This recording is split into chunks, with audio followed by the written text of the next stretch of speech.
तो श्रोताओं, आइए आज की कथा का श्रवण करें। जो है श्रोताओं, आज की कथा बहुत दिव्य है।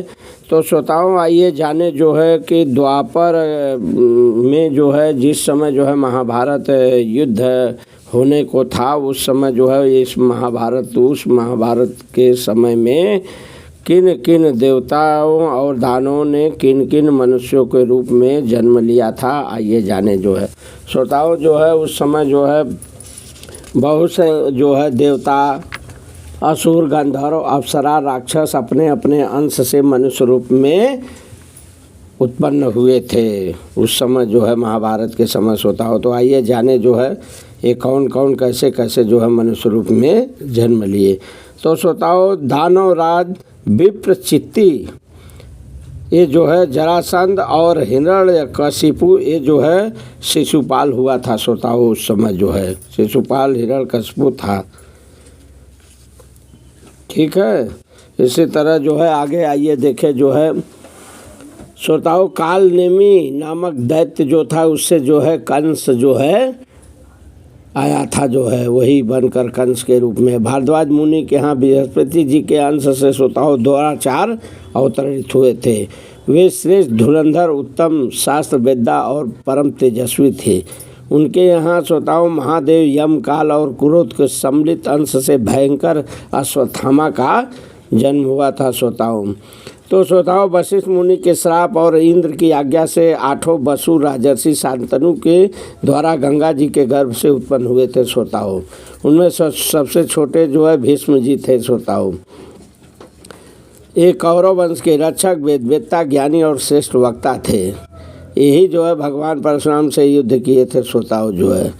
तो श्रोताओं, रुद्र के एक गण ने कृपाचार्य के रूप में अवतार लिया था। द्वापर युग के अंश से शकुनी का जन्म हुआ था श्रोताओं, और मरुदगण के अंश से वीर, सत्यवादी सात्विकी और राजर्षि द्रुपद, कृतवर्मा और विराट का जन्म हुआ था श्रोताओं। अरिष्टिका का पुत्र हंस नामक गंधर्व राज से जो है धृतराज के रूप में पैदा हुआ था, और उसका छोटा भाई पांडु के रूप में। तो श्रोताओं, सूर्य के अंश धर्म ही विदुर के नाम से प्रसिद्ध हुए। कुरुकुल, कलंक, दुरात्मा दुर्योधन कलयुग के अंश से उत्पन्न हुआ था श्रोताओं, ध्यान दीजिएगा, जिसने जो है अपने आपस में बैर की आग सुलगाकर पृथ्वी को भस्म किया जो है। और श्रोताओं, पुलस वंश के राक्षसों ने दुर्योधन के 100 भाइयों के रूप में जन्म लिया था। धृतराष्ट्र का वह पुत्र जिसका नाम युयुत्सु था श्रोताओं, वैश्या के गर्भ से उत्पन्न हुआ था, और वह इन सबसे अलग था। इस तरह श्रोताओं जो है युधिष्ठिर धर्म के, भीमसेन वायु के, अर्जुन इंद्र के तथा नकुल सहदेव अश्विनी कुमारों के अंश से उत्पन्न हुए थे श्रोताओं।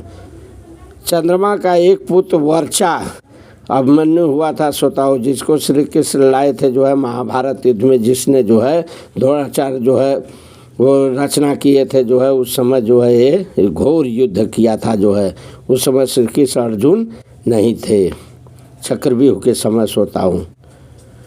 तो श्रोताओं जो है इस तरह से जो है इंद्र के अंश से नारायणावतार अर्जुन जो है आए थे श्रोताओं जो है।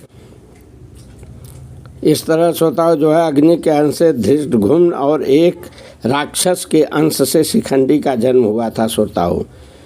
विश्वदेवगण द्रौपदी के 5 पुत्र प्रद्युम्न, सुत सोम, सुत कीर्ति, शतानीक और सुतसेन के रूप में पैदा हुए थे श्रोताओं।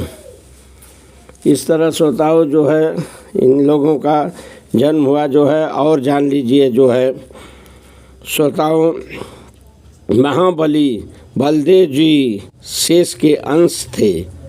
सनत कुमार जी प्रद्युम्न हुए श्रोताओं जो है। देवाधिदेव सनातन पुरुष नारायण भगवान के अंश से वासुदेव श्री कृष्ण अवतीर्ण हुए थे श्रोताओं जो है। और सूर्य के अंश से कर्ण उत्पन्न हुआ था श्रोताओं। इस तरह श्रोताओं यदु वंश में और भी बहुत से देवता मनुष्य के रूप में अवतीर्ण हुए थे। इंद्र के आज्ञानुसार अप्सराओं के अंश से 16,000 स्त्रियां उत्पन्न हुई थी। राजा भीष्मक की पुत्री रुक्मणी के रूप में लक्ष्मी जी और द्रुपद के यहाँ यज्ञ कुंड से द्रौपदी के रूप में इंद्राणी उत्पन्न हुई थी। श्रोताओं, कुंती और माधुरी के रूप में सिद्धि और घृतिका का जन्म हुआ था, वे ही पांडवों की माता हुई। मति का जन्म राजा सुबल की पुत्री गंधारी के रूप में हुआ था। श्रोताओं, याद रखना जो है, इस प्रकार श्रोताओं जो है देवता, असुर, गंधर्व, अश्वरा और राक्षस अपने अपने अंश से जो है उस समय जो है मनुष्य के रूप में उत्पन्न हुए थे। बोलिए जो है नर नारायण भगवान की जय।